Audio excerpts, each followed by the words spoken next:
Gaya po ng aking nabanggit kanina, pag-uusapan po natin ang tungkol sa Adoption and Alternative Child Care Week. Alamin po natin ano nga ba ito at sinong pwedeng mag-participate dito. At tayo po ay natutuwa dahil live po ngayon sa ating studio ay makasama po natin ang mismong OIC ng RACO 9 o ng Regional Alternative Child Care Unit o Child Care Office 9, Dr. Jaylene De La Cruz Sahipa. Doc, good morning. Welcome back po sa ating program. Good morning, Ma'am Sarah. Ayan. At syempre po, kasama rin po natin live dito ang mismong Adoption Unit Head ng RACO, si Sir Simpson Ansula. Sir, welcome po sa ating program. Good morning po, Ma'am Sarah. Yes, tayo po lagi po nating inimbitahan at lagi rin po nagpapaunlak ng interview ang ating taga-Regional Alternative Child Care Office 9 para po continuous na i-encourage yung mga qualified na mga parents na gustong mag-adopt, may mga prosesong dapat sundin. So nagpapasalamat po kami Dr. Sahipa and Sir Ansula sa inyong oras at panahon po dito sa ating programa. So siguro po para maumpisahan at para doon sa mga hindi pa masyadong familiar, ano nga ba itong Adoption and Alternative Child Care, Doc Sahipa? Okay. Muli po, isang mapag-arugang umaga po sa lahat, and this is actually our greetings in NACC. And itong AACCW or the Alternative Child Care Week celebration, ito po ay ginagawa every second week of June. Okay. This is actually a designated nationwide celebration, of which the goal of this is to introduce to the public ano po ba yung mga various programs and services of the government para dito po sa mga bata, especially itong mga bata na abandoned, foundling, neglected, voluntarily surrendered.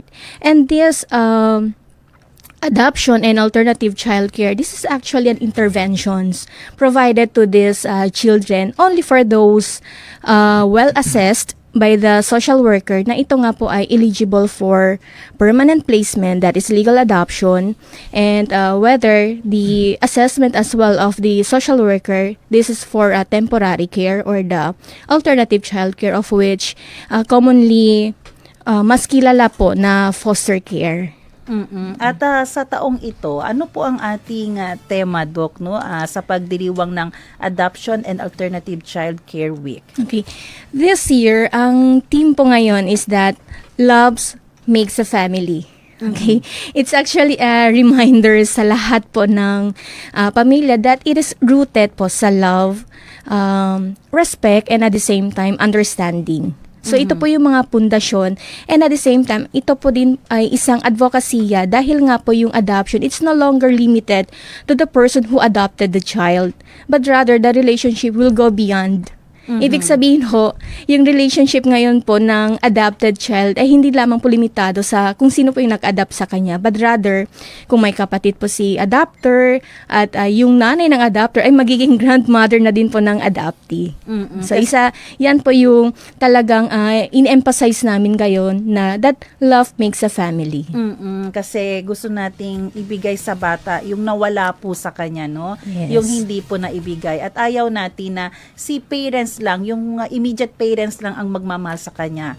Yung Yes. mga kapatid, na magiging kapatid niya, lolo, lola, ay maibigay din sana. Yes. And at the same time, in-encourage din namin, and this is also one of our advocacy of introducing sino po ba yung pwedeng mag-adopt. And at the same time, sino din po ba yung pwedeng mag-foster ng bata.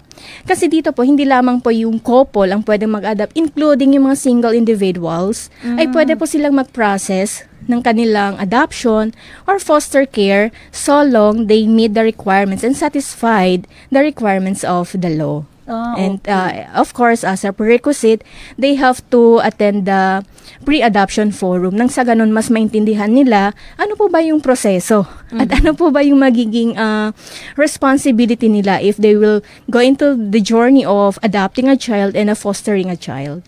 So pwede pa lang maging single or solo parent ang mag-adopt. Tama po ba? Yes. Naisip ko lang din po, halimbawa may mga senior din tayo na hindi nagkaroon ng anak, baka gustong magkaroon ng anak or apo na ba gusto nilang ituring, pwede rin po ba yun, Doc? So long, ma'am, na they meet the requirements of the law. Yun naman po yung tinitingnan lagi. Na if they satisfied and they are capable of taking care of adopted child, they may proceed in adopting a child. And we are here, RACO and our partner, LSWDO, and at the same time, the CCA and CPA or the Child Placing Agency ay maaari pong mag-assist po sa kanilang journey in adopting a child. At itong week na ito, itong second week, simultaneous po no ang activity na ito. Yes, actually itong araw na to, it's nationwide press conference schedule din po. Ibig sabihin po, from the national down to local, meron po tayong nationwide press conference. It's actually a hybrid of which itong ating mga regional offices, they may join online, and for those in the central office, will physically join the press conference. And on June 13 and 14, meron din pong simultaneous bike ride or bisikleta and fun run activity, and at the same time, meron din po mga forums and help desk. So dito po sa Region 9, bukas nga po yung schedule ng help desk na dito po sa tatlong establishments, sa KCC, sa SMCT, and at the same time, City Hall sa Tetuan po. So yung help desk naman po ay scheduled tomorrow until Thursday, June 10 and 11. So may makikita po silang mga social workers doon and small booth for this help desk kung sakasakali may mga tanong sila about adoption and alternative childcare. So may mga social workers po dito sa establishment na po ito at makakasagot po sa mga tanong nila.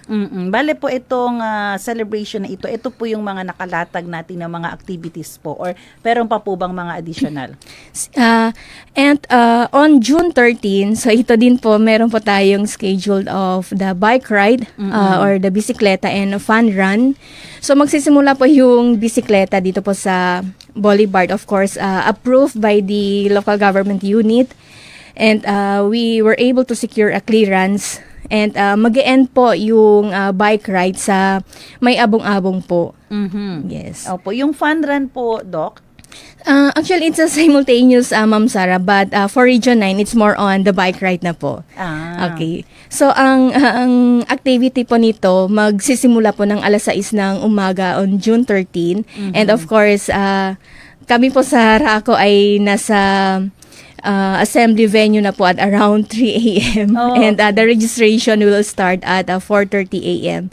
And by 6 a.m. jump off na po mula po Boulevard hanggang sa Abong-Abong po. Ito po, Doc, sino-sino po ang mga maaaring mag-participate dito sa AACCW? We encourage more participants to join in this bike ride activity. The more the merrier. Nang sa ganun makita po ng publiko that we have a strong advocacy on adoption and alternative childcare. And actually, nasa 5th year na po tayo in celebrating this under the administrative or under RA 11642. At ano naman po itong RA number 11642 po, Doc? Okay. Itong RA 11642, it's actually the Domestic Administrative Adoption and Alternative Childcare Act. So dito po talagang we really encourage ano po ba yung provision ng batas. And from this, for those applicants, so kapag nag-inquire po sila, we usually determine ano po ba yung kategorya nila. Kasi dito po, may iba't ibang kategorya po meron. So, meron pong adult adoption, meron pong relative adoption, meron pong regular adoption, and adoption of one's own non-marital.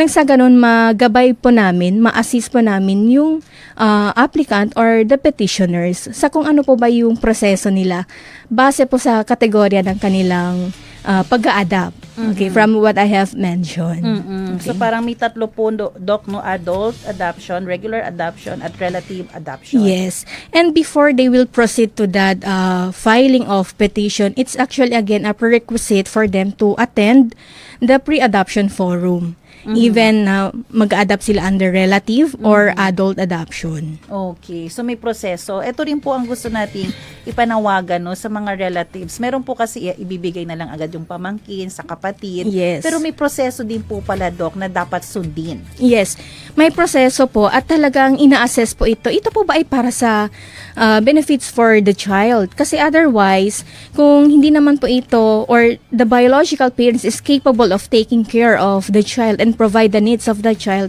then therefore there is no legal adoption. Dahil meron nga pong talagang ina-assess yung mag-a-adapt, ina-assess din po yung petitioners and at the same time yung biological parents. And before reaching to that decision, talagang ine-explore din what other assistance na pwedeng maiabot dito sa biological parents. Mamaya po may mga follow-up po ako regarding din sa mga maling paniniwala ng mga gustong mag-adapt na parents na baka akala nila lusot yun sa rako, no? Lusot siya kasi may mga nag-iisip gusto kong mag-adapt kasi para pag tumanda ako may magbabantay. Pwede bang ganun yung dahilan ng mag-a-adapt? Kung ganun po yung dahilan ay talagang hindi po na-meet kung ano po yung para sa bata, no? If it is the intent of gustong mag-adapt dahil para may mag-alaga, so that is not the purpose and goal of adopting a child. At kung may mga katanungan po ang ating mga applicants and sa mga listeners po, may mga established RACOs po in each region. So dito po sa atin sa Region 9 ay kami po ay located po sa SPDA building kung may mga katanungan po sila hinggil po sa pagka-adapt ng bata at sa pag-foster ng bata. And at the same time, kung sila naman po ay nasa province, they may also approach the nearest local social welfare and development office. Ayan, maraming salamat po, Doc. Mapunta naman po kay Sir Ansula. Sir, good morning po sa inyo. Good morning. Yes po, alam niyo po sir, no, libo-libong bata na daw po ang nabigyan ng alternative child care at adoption, adoptive families mula po nang maitatag ang ahensya. So, kumusta na po ba ang kasulukuyang estado ng adoption at foster care program sa ating bansa? Yan, isang mapag-arugang umaga po sa inyong lahat, Ma'am Sarah. Patuloy po ang pagpapalakas at paglawig ng ating mga programa at serbisyo with the NACC established as a one-stop quasi-judicial agency on administrative adoption and alternative child care, and with the sole exclusive jurisdiction on such government program and services, hindi na po mahirap mag-ampon o mag-foster ngayon. We are very proud that NACC in less than 4 years from 2023 up to May 15, 2026, we were able to provide hope and home for over 3,754 children. 2,201 sa kanila ay through domestic adoption. And 1,082 naman po ang true foster care at 471 bata naman po ang mayroon ng order of adoption sa iba't ibang bansa na ngayon ay kasama ang kanilang foreign adoptive parents. So noong wala pa pong NACC at judicial courts pa ang pagpoproseso ay mayroon lamang average of 10 to 20 decisions lamang po per year. So medyo marami na po yung nagawa ng NACC. Dito po naman po sa Region 9, sa mga peninsula ay may 58 bata na po tayong nabigyan ng ligtas, mapagmahal, at permanenteng pamilya through domestic adoption, intercountry adoption, and foster care. Pwede po ba natin mapaliwanag, Sir Ansula, ano po itong domestic adoption, itong foreign, mga Pinoy lang din po ba ang nag-a-adapt dito, mga taga-ibang lahi po? Tsaka yung pangatlo, ano pong pinagkaiba nun? Yung domestic adoption po, ito po ay lokal. So within the Philippines po. Ang intercountry adoption, the Philippines po is a sending country po. Pag may mga bata po tayong pinapresent during regional matching na hindi na ma-match, pinapresent po to sa interregional within entire region in the Philippines. Tapos pag hindi po na-match, minamatch po natin siya sa intercountry adoption. So foreigners are applying for adoption po. Pero with the establishment of the NACC po, mas marami na pong nag-a-adapt ng older children. So, yun Okay. po. So, maganda po yung kwan. And yung foster care naman po is alternative child care po. So, temporary care po yung foster care. Tama po bang pagkakaintindi ko? Marami ng mga parents ang gustong mag-adapt ng medyo may edad na. Kasi di ba dati po parang naging challenge po natin, Doc, sa HIPAA, no, na yung mga adoptive parents, gusto lang nila yung parang 1-year-old below. Tama po ba? Tama po kasi yung binabase naman din po sa preference nila sa kung ano po yung edad na gusto nilang i-adapt. So good news po 'yan, no, para hindi ma-feel ng ating mga bata na nasa 6 years old and above na parang ayaw sa kanila. So good news po 'yan. So Sir Ansula, paano naman po natin ine-encourage or hinihikayat po ang ating mga gustong mag-adapt, na lalo pong mag-adapt? Ano po ba ang ating gustong sabihin sa kanila para mas lalo po silang mahikayat, ma-encourage po? Ang pag-aampon ay isang proseso kung saan binibigyan ng permanenteng magulang at pamilya ang isang bata na voluntaryo o hindi voluntaryo na i-commit ang kanyang biological parents or family na hindi siya kayang bigyan ng aruga at pagmamahal. Kaya naman po, pinapaunawa natin na ating mga kababayan ang kahalagahan ng pag-aampon. So, effectively, parental authority is bestowed upon the adoptive parents. So, legitimize po yung relationship ng adopted child and yung mismong parents.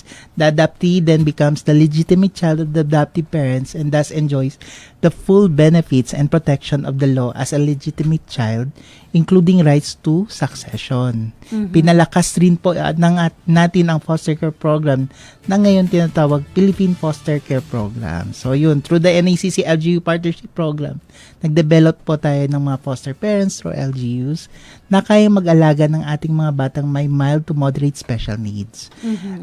So yun po.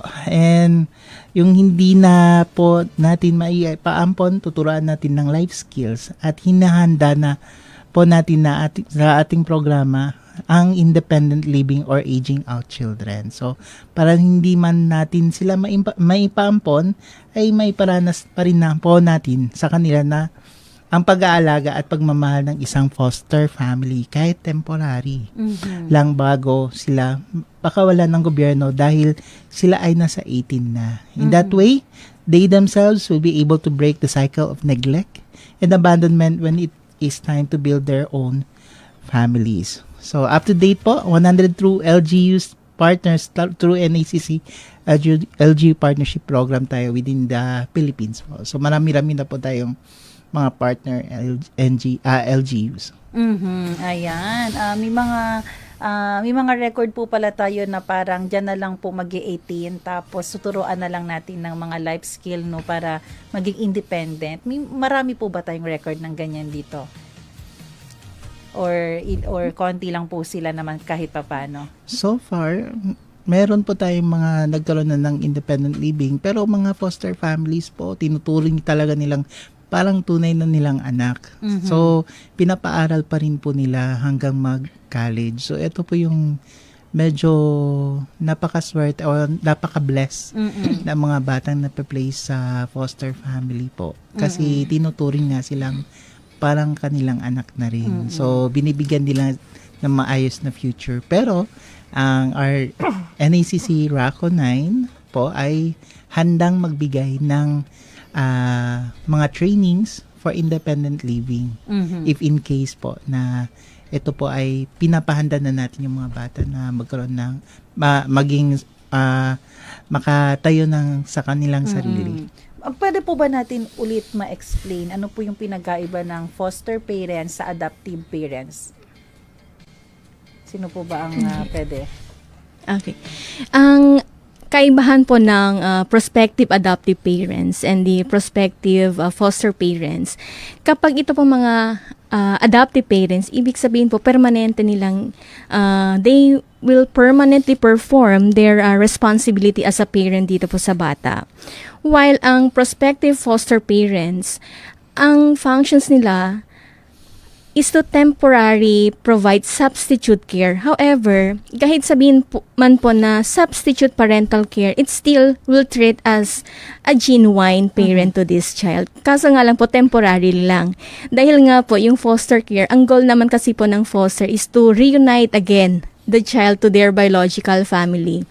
Not unless if it is detrimental for the child to reunite with the biological parents, then therefore permanent placement will come in. This is now the legal adoption. So yung foster parents po, ito rin po yung mga biological parents ng bata? Ganun This po is ba? other than the biological parents of the child. So kapag sinabi po natin na foster parents, make sure na that they are a licensed foster parents. Ibig sabihin ho, they have the authority at may security din po sila of taking care of this child. Na maaari pong relative nila o maaari pong hindi relative po nila.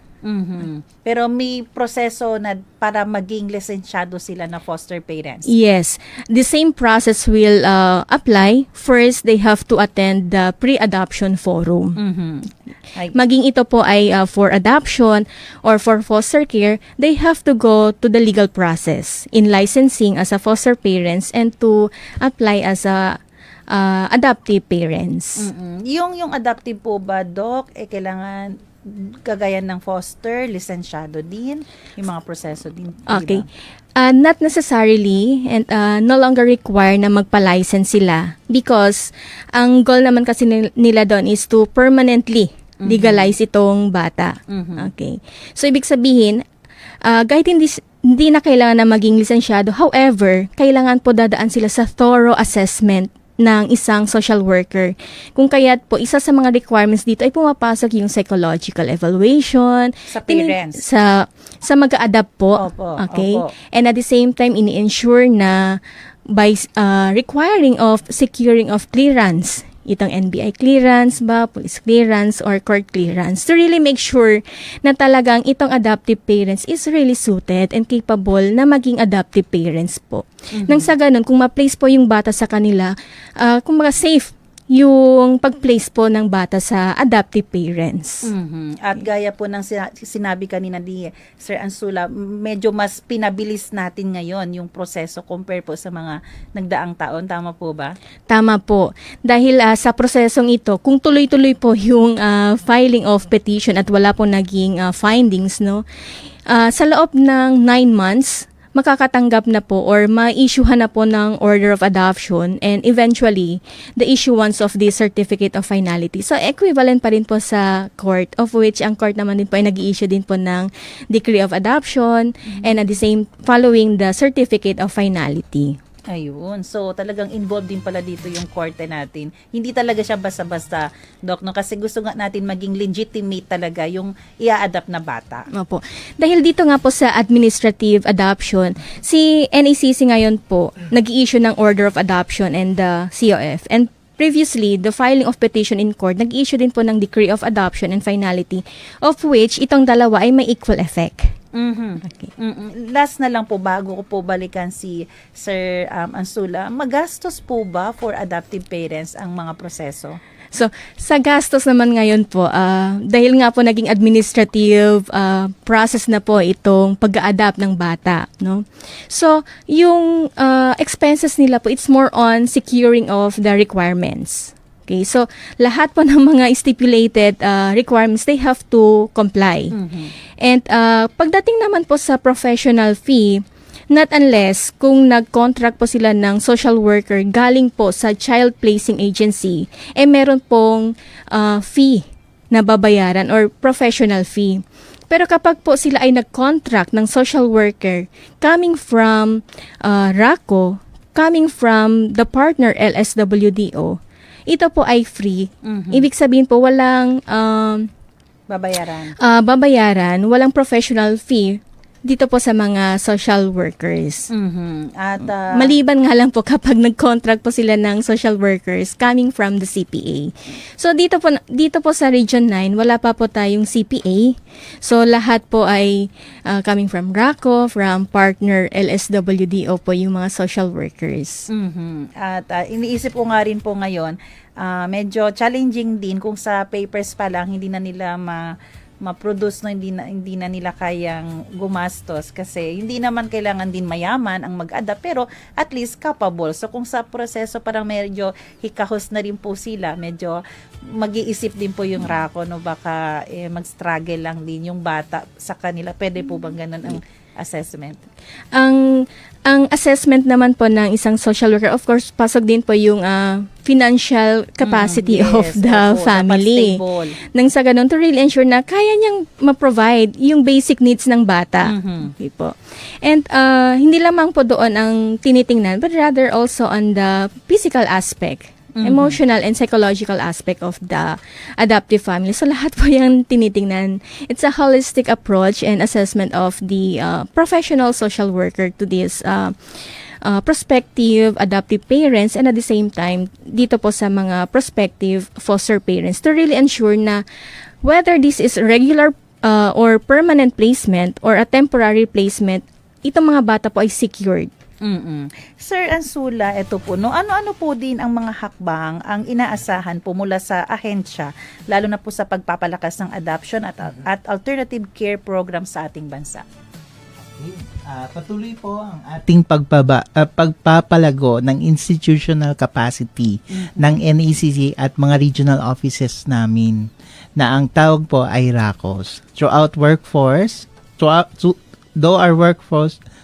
workforce at sa patuloy na pag-routinize ng ating mga systems and processes para mas maging effective po tayo at responsive sa ating mga kliyente. So kasabay po niyan ay ang patuloy naming pagkampanya laban sa illegal na adoption, by educating our kababayans na dapat sa legal na proseso lamang po tayo dadaan para sa kaligtasan na rin ng both ng adoptive parents at ng ating mga bata. Of course, we continue to push forward with our partners from the government, private sector at ang ating mga child welfare professionals and advocates mula sa ating mga child caring or child placing agency at mga safe havens na pinapamahalaan ng ating LGUs at DSWD. Katunayan po, sunod-sunod po ang ating mga activities mula AACCW, Adoption Alternative Child Care Week, hanggang sa National Congress at 18th Global Consultation.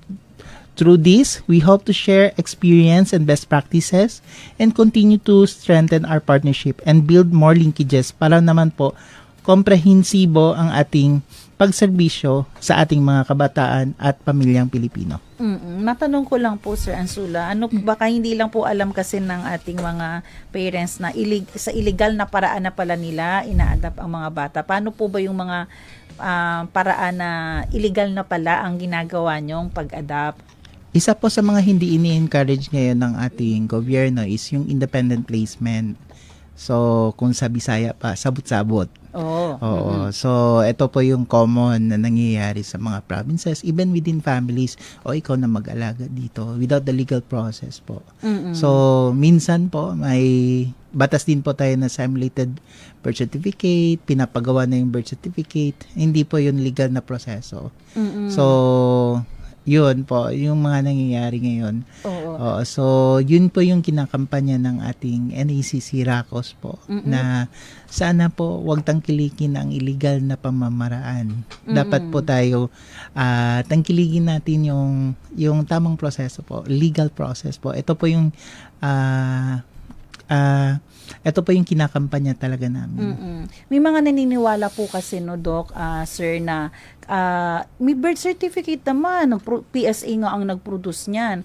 Ano po ba yung magiging, ano po bang problema din doon? Kasi ang pinaniniwalaan nila, legal naman kasi nga agad naman pinarehistro sa PSA, may birth certificate, naka-apelido naman na sa amin. Ano po ba yung mali talaga doon, Doc? Okay. Yung may mga ganong prove na, okay, we have the birth certificate that even registered under the name of not true biological parents, okay, isa din po sa advokasya namin dahil meron din po tayong batas dyan, the Republic Act 11222 or the Simulation Birth Rectification Act. Ito po kasi mahirap to determine na this is simulated. That the birth record presented is simulated. Not unless any party will tell na ito po ay simulation. Kung kaya isa po ito sa mga advocacy namin to really legalize the existing parent-child relationship. Dahil ito pong simulation, the genuine is true na yung ibig sabihin yung pagmamahal niya sa bata ay totoo, genuine love. However, dumaan po siya sa illegal na proseso. Okay. So, ibig sabihin ho, kahit totoong mahal mo yung bata, but the papers speaks, the process speaks, it's illegal. Kung kaya't po, we'll encourage to legalize the existing parent-child relationship. Bakit ho? Dahil itong mga simulated birth na hawak-hawak po ng anybody, no? Kung may simulated birth record, they are not actually protected. We do not know what will happen to the person who simulated the birth record. Could be dahil andyan pa yung taong na nag-simulate ng birth record, protected po yung bata or protected po yung individual who have the simulated birth record. But what will happen kapag nawala po yung taong na nag-simulate at tinuring niyang anak at tinuring niyang totoong magulang? So what will happen now to this child? And at the same time, yung identity po ng bata is hindi po alam kung ano po yung identity, yung true identity of the child. Kung kaya't we really encourage dito po sa mga may unreported ba or hidden circumstances na hindi pa rin nila na-disclose of their true relationship with the child to really appear and come up to legalize itong parent-child relationship. Nang sa ganon, itong bata will enjoy kung ano po yung rights niya. Okay? Nang sa ganon, this child, kahit tatanda pa yan, the child is protected. Matanong ko lang po, last na po talaga, Doc, no? Yung kahit ba na pinarehistro nila agad na anak ko to, mako-consider pa rin siyang hindi totoo kahit produce ng PSA? Ganun po ba ang hingin natin? Yes. Kasi parang may backer lang siya doon, kaya nangyari yun, nagkaroon ng birth certificate. Ganun po ba yun? Yung circumstances kasi po, definitely, generally, it's a simulation. Okay?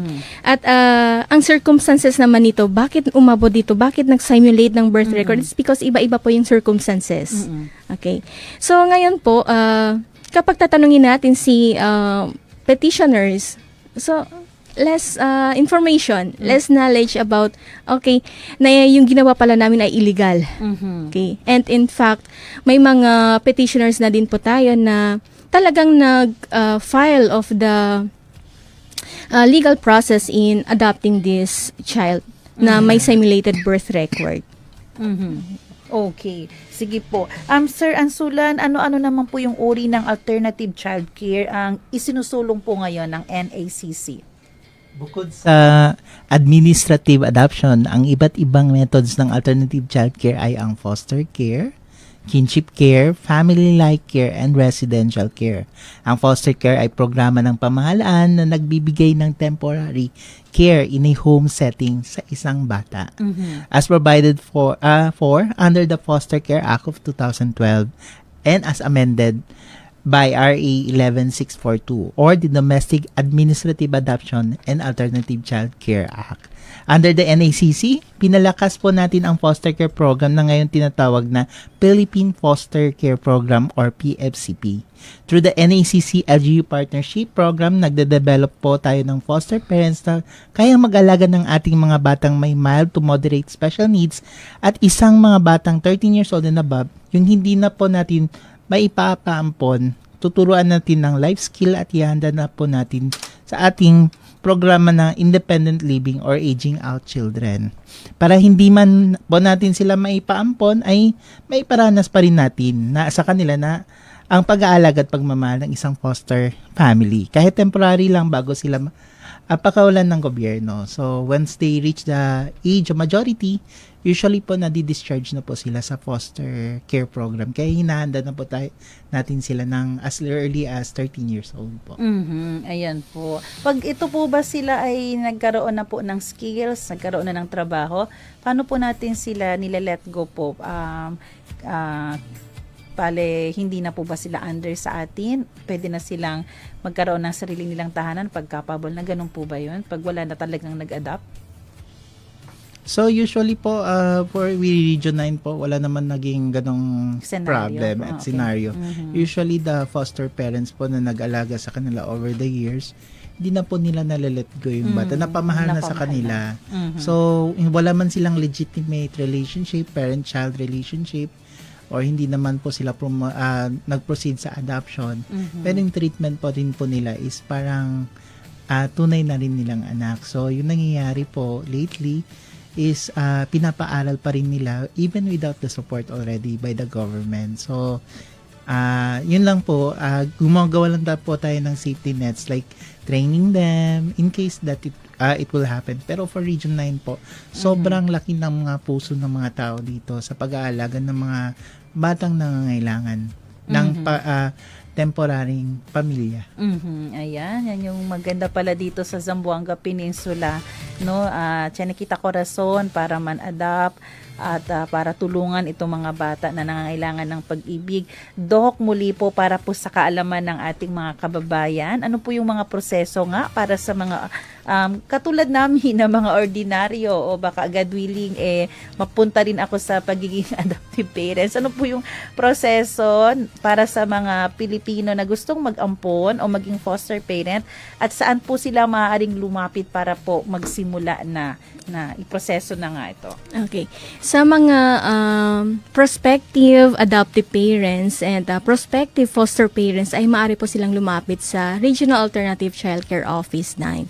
If they are residing here in Region 9, okay, but if they are residing in other region, they may also approach and look saan po yung mga RACOS offices. Okay. And anyway, ma'am, meron naman din po kaming posted directory of all RACOS. So, makikita po nila doon yung mga details. Okay. Now, para po sa adoption process, especially kapag po yung bata requiring to declare as legally available for adoption. So, ibig sabihin ho, ibang proseso pa po yung pagdadaanan. So, wala pa pong process of filing of petition for adoption. So, ito naman po yung na-mention ko na CDCLAA or Certificate Declaring a Child Legally Available for Adoption. Ito po yung mga 18 below na non-relative to the person who will adopt the child. So, ibig sabihin ho, yung mga distant relative and non-relative. So, pinaprocess lamang po itong mga CDCLAA except for those relative adoption, adult adoption, and adoption of one's own non-marital. So, kapag na-deklara po or na-issuehan po ng CDCLAA ang isang bata, ibig sabihin ho, itong bata is eligible to match to any other approved prospective adoptive parents. Po.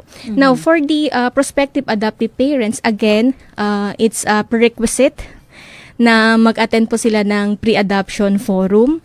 And the next step, kapag na-assess po sila ng social worker, they will now comply the requirements for the application. At dadaan po sila sa personal appearance before the RCPC. So, itong RCPC composed of experts na again po na meron po itong social worker na lawyer, pediatrician, NGO representative, and psychologist. So, ito po yung nagde-deliberate sa mga prospective adoptive parents and at the same time po sa mga bata na na-assess eligible for adoption. So, kung titingnan po natin yung steps, hindi lamang po siya lilimit sa assessment ng social workers dahil dadaan din po siya sa tinatawag na Regional Matching Conference na kung saan dito na po yung 5 experts na nagde-deliberate din po to really ensure that this placement of the child, whether temporary or permanent, talagang safe and protected po yung bata. Now, kapag po ay may na-match po sa kanila, then therefore, again, meron pong tinatawag na supervised trial custody na kung saan mag-home visit po ang isang social worker to really ensure how is the adjustment of the adoptive parents at ang bata, or ano po yung adjustment nila sa bata, okay? To really ensure na kapag before filing of petition for adoption, itong parties na to are well adjusted. Okay. And then kung ito ay na-recommend na ng social worker that this is now eligible to file petition for adoption, that's the time papasok na po yung another phase, that filing of petition for adoption na po. So doon naman po another process, may mga requirements po yon, at ngayon dadaan naman po siya sa mandatory appearance. Okay. So sa mandatory appearance, may mga tanong din po ang presiding officer doon before recommending to the NACC Central Office whether to grant or deny this petition. Okay. So sa loob lamang po ng 9 months, kung tuloy-tuloy po yung proseso, may issuehan po yung order of adoption, and at kung wala naman po mag-oppose, then the issuance of the certificate of finality. So kapag po yung dalawang dokumento ay na-issue na po, no? So the next step now will process the registration of the birth certificate under the name of the adoptive parents na po. So the whole 9 months, hindi po nila pwedeng makita yung potential na maging anak nila. Wala pong ganun. Okay. Kapag sinabi po doon pa lang sa matching phase po, ma'am, no? So doon po may ma-match. Ibig sabihin, ma-match po yung bata sa adoptive parents. So ibig sabihin po, ma-place, may entrust na po yung bata sa custody nila. Kung kaya po meron pong tinatawag na 6 months supervised trial custody, that is the standard period of STC, not unless kung ang social worker ay mag-recommend to extend beyond 6 months, ay maaari po yon. You mean po pwedeng makasama ng parents? Yes, kapag na-entrust na po sa kanila. Okay. So, lahat po yan, in-explain po during the pre-adoption forum, nang sa ganun maintindihan nila, this is the process when they would decide to adopt a child or to foster a child. Pero kapag naman po yung kategorya nila ay relative adoption, so definitely andyan po yung bata sa custody nila. And including itong adult adoption. So ito naman po adult adoption, ibig sabihin po, ito po yung mga bata na non-relative pero nasa custody na nila since minority. So ito po yung adult adoption. Ayan, sige po. Oras natin, 8:29, no? Sir Ansula, ano rin po yung assurance ng NACC na may protection pa rin ang ating mga bata, no? Ang kapakanan at karapatan ng bawat batang ilalagay sa adoptive o foster families. Ano po yung assurance? And message nyo na rin po, no, sa ating mga tagapakinig. Nakatutok pa rin po ang NACC sa kanilang matapos ang entrustment ng bata sa adoptive parents. Meron po kaming post-adoption programs, kaya ng monitoring visit na pinapuntahan ng social worker every month or 2 months within 1 year or as needed. Mayroon din po tayong adoption telling. Kailangan po alam ng bata. So, hindi po siya pwedeng blind. Kailangan inform siya kung ano po yung totoong status niya. So, to respect kung ano yung pinanggalingan niya, kasi yun yung pundasyon ng pagmamahal, yung truth, no? And she or he is accepted fully by the family po. So sa pag na intercountry adoption, yung motherland visit naman po. So may mga ganun po tayong kwano. So sa madaling sabi, hindi iniiwan ng NACC ang pamilya matapos ang adoption. Patuloy po ang suporta at paggabay para matiyak ang maayos, ligtas at masaya ang bata sa kanyang bagong tahanan. Ayan. At ano rin po ang inyong mensahe sa ating mga tagapakinig ngayon?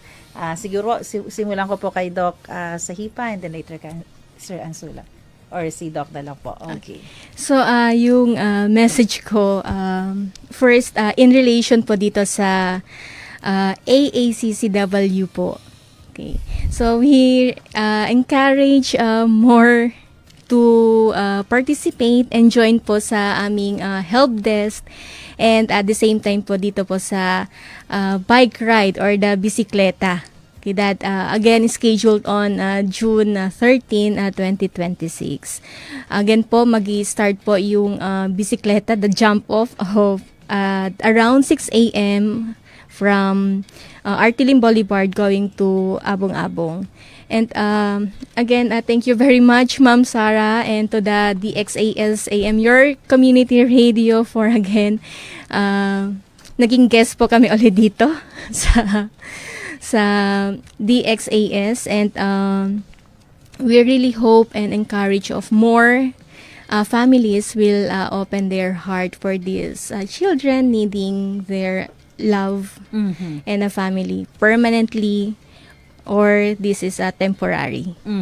Ayan po. Alam niyo po no, sa ating mga tagapakinig, calling din po ang maging adoptive or maging foster parents po. Kung yan po ang calling ng Panginoon sa inyo, ang pinakaunang dapat nyong gawin is sumunod sa proseso.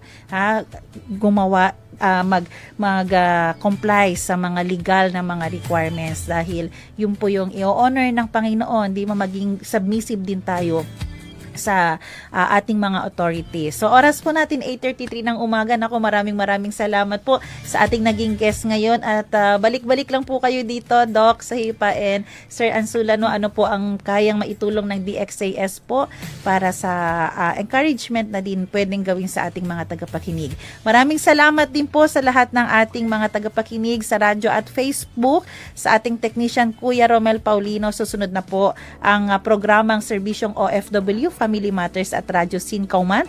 Magkarinigan po tayo muli dito bukas alas 7 ng umaga, Monday to Friday.